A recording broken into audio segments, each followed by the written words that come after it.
questions to the Acting Premier. Today, Speaker, we're joined by Patients Canada, the Ontario Personal Support Workers Association, the Ontario Community Service Support Association, and Home Care Ontario. They are here today in protest of this government's new and controversial PSW agency. The government has moved forward with this new home care bureaucracy with zero consultation. Instead of spending precious dollars on home care and patients, they've moved $3 million from frontline workers to the expanding bureaucracy. Given this government's poor track record, this clearly is not going to be benefiting patients. Can the Acting Premier explain why they failed to consult with PSWs, patients, and home care organizations? Thank you.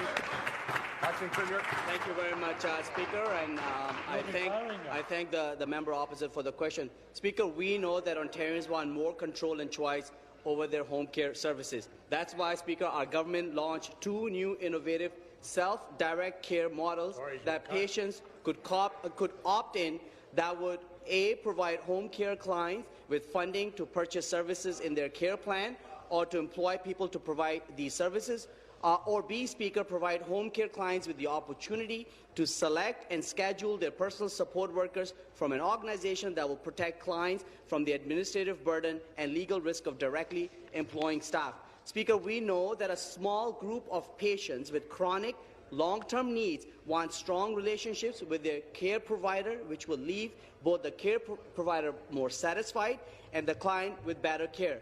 And the reality is that the clients with complex conditions may need or want assistance to design their own programs and may have little knowledge in dealing with employer taxes, employee benefits, and how to conduct background screenings of PSWs. Thank you. Supplementary. Thank you, Speaker. Back to the Acting Premier. Speaker, this government has planned the creation of this U.S.-modeled PSW bureaucracy for months behind closed doors.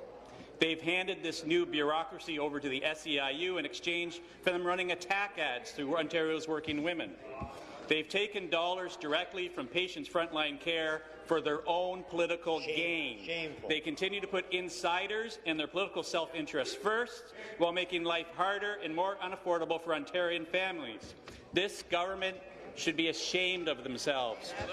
My question for the minister, how many more dollars does this government plan to strip from patient care in order to buy votes? Good question.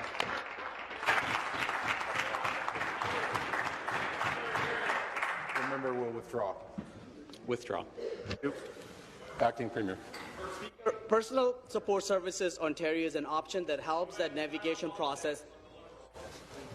The member from Niagara West Glanbrook is warned. Carry on. This service is an option that would help the navigation process and allows both the personal support worker and client to focus on what is important, which is the care.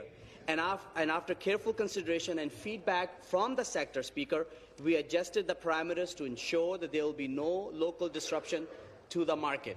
This model will serve a very small client population in parallel to our existing home care system.